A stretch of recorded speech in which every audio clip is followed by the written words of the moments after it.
with the manual function on the pump, we'll just go into the manual screen, and you can see that you've got very simple controls. You have the forward, reverse, and the slider bar, which controls the speed of your pump.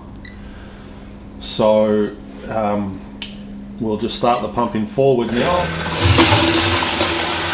See that we can change the speed of the pump. We can stop it.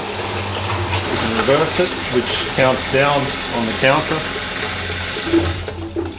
And we'll just go forward again. And I'll show you how the tank sensors are still active in the manual mode. We'll put the tank sensors into the tank. And as the tank fills up, you'll see it hit the slow sensor at the bottom, which slows it down to the speed set in your batching. And when it hits the top tank sensor, it will stop the pump.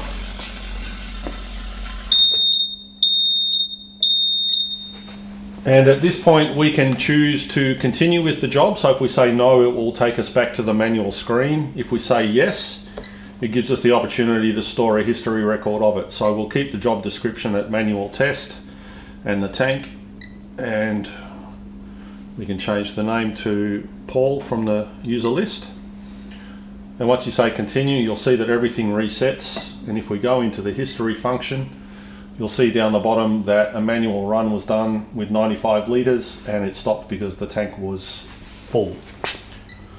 So that's the manual function.